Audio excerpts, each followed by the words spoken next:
Warren Buffett is a pretty decent investor. It's okay. He's returned 20%, whereas the S&P 500 has averaged about 10% over the past 30, 40 years. And so maybe we should actually listen to what he says. He's got some nuggets, yeah. Yeah, so he's got a lot of famous quotes. We researched maybe about 50 to 100 of them, is maybe fair. About that, yeah. But here's our top 7 favorite quotes. So let's begin with the strongest one, which everybody knows. Yep. Be fearful when others are greedy, and be greedy only when others are fearful. If you have a temperament that when others are fearful, you're going to get scared yourself, you are not going to make a lot of money in securities over time in all probability. Yeah, this is all about getting your emotions in check. It's really hard, right, when you are investing and the world seems to be falling apart, or it's going amazing and you've got a bad case of FOMO. People are always using their emotions to drive these decisions. Oh, yeah. We saw this plenty in 2020. We saw this in 2021 whenever the sentiment completely shifted. Yep. And so now we're seeing it again in 2022 and 2023. Yep. So the cycle repeats. We seem to be a bit emotional beings. So Yep. Obviously keep a very even-keeled temperament. That's been his philosophy throughout his entire investing history. Yep, absolutely. Favorite quote number 2, our favorite holding period is forever. If we buy a business, we're going to hold it forever. So we're going to have good years, bad years, in between years, maybe a disastrous year some year. We care a lot about the price. We do not care about the next 12 months. Yeah, so this directly relates to another favorite quote of ours, which is if you aren't willing to own a stock for 10 years, don't even think about owning it for 10 minutes. So obviously it's another play on that behavioral finance. Yeah. Right. So if you're going to invest in something, he's a big adamant and a big proponent about saying don't invest in a stock, invest in a business. Mm-hmm. So don't look at the price every day, every month, even every quarter. I mean, it doesn't lead to good behavior. It never works out that way. No. So he's a look. If you're going to invest in a business, invest in that business for the long term. Do not make it a short trade. Yeah, and he's talked about it as well. You want to buy a company or an index fund, et cetera, that the market could close down for 5 or 10 years and you're not worried about it. And if you think about that and you're buying some hot stock or something like that, some crypto coin, if they shut that market down in 6 months, are you going to be okay? Or are you going to be a little bit worried about what's going on? And if you're worried, maybe you shouldn't be buying Maybe it's not a good investment. Yeah. Yep. All right. Quote number 3. Today, people who hold cash equivalents feel comfortable. They shouldn't. They have opted for a terrible long-term asset, one that pays virtually nothing and is certain to depreciate in value. Well, cash is always a bad investment. I mean, when people said cash is king a year ago, I mean, that's crazy. I mean, cash wasn't producing anything, and it was sure to go down in value over time. On the other hand, you always want to be sure you have enough. I mean, it's like oxygen. You want to be sure it's around, but you don't need to have excessive amounts of it around. And cash, we will always have enough cash around. I love this quote. So many people hold cash, and it really is sacrificing your long-term security for that short-term feel-good. And it never works out. Holding cash is just in an inflationary world, your purchasing power is just decreasing every single year. Even though you feel good, it makes you feel good that it's not volatile.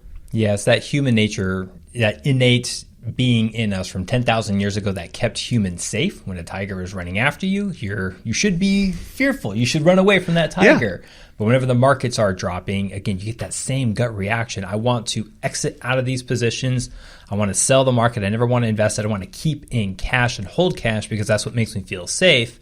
But sadly, that doesn't necessarily equate to long-term wealth. Yeah. So it is a very not smart thing to do to hold cash for the long term. You should hold some type of asset that's going to appreciate in value and at least keep up with inflation over the long term. That's the very least in my opinion. Yeah, for sure. And sometimes when people think about the stock market is risky, they are looking at that short term. When you look out over a long-term period, it's the opposite. It's the best way you're going to keep up and beat inflation, whereas cash makes you feel good short term, but it's a losing bet long term. Yeah. Okay, quote 4. Forecasts may tell you a great deal about the forecaster. They tell you nothing about the future. All of these economists with 160 IQs that spend their life studying it, can you name me one super wealthy economist that's ever made money out of securities? Boy, Warren is a bit brutal with this one. He kind of tells it as it is, doesn't he? Yeah, so, every year it's pretty notorious, but like sell-side researchers. So sell-side is going to be the big investment banks. So Morgan Stanley, Warren Buffett, Credit Suisse, they issue what they believe the price target for the market is going to be for the next year. and it sells quite a bit, right? This is a money-making machine for these firms. Yeah, absolutely. But they are infamously way off. Last year, not one single sell-side company was right for 2022. You know, the range is somewhere between negative 12% off all the way up to like negative 28% off of what their price target was. So whenever they issue these reports, I would just take it with a grain of salt. Yep, exactly. All right, so number 5. A rising tide floats all boats. Only when the tide goes out do you discover who's been swimming naked. With low margins recently, you know, you don't find out who's been swimming naked until the tide goes out. I love this quote. I think this is 2021 and 2022 summarized. 2021, there's 0% interest rates basically. There's tons of money flowing into tech, especially in the stock market, and every company benefits from it. And then all of a sudden, a couple small changes in the Fed's policy, and we're seeing companies and stocks cratering, banks struggling.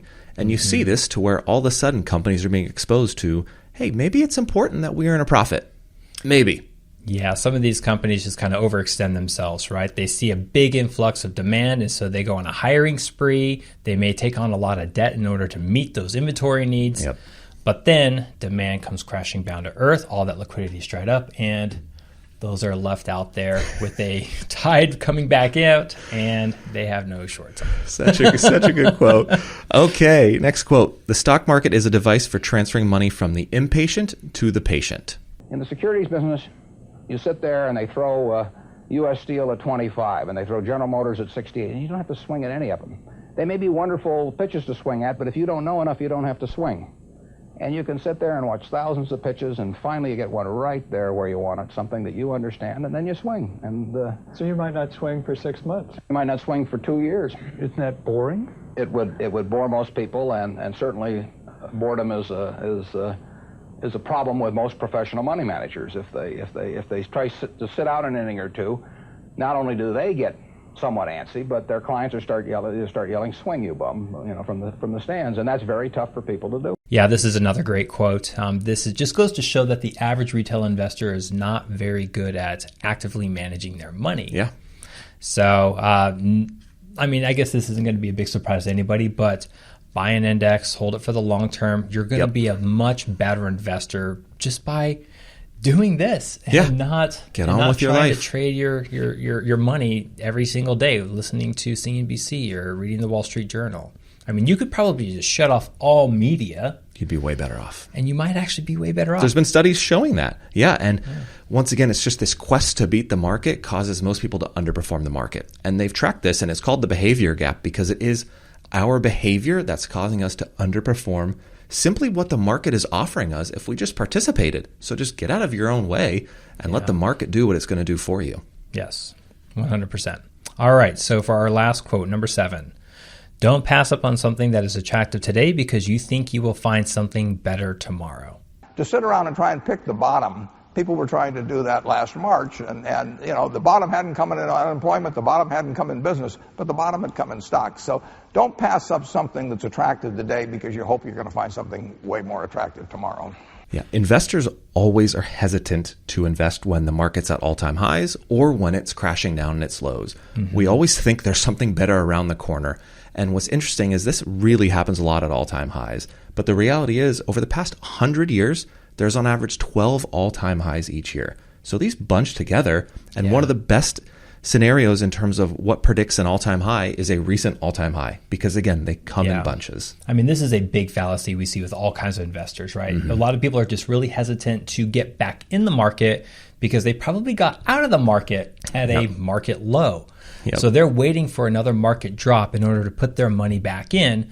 But in reality, 75% of the time, the market is going to close positive for that year and only negative 25% of the time. Yep. So do yourself a favor, just buy into the market and don't worry about it anymore. Just move on with your life. You're going to be much better off financially and mentally if you do so.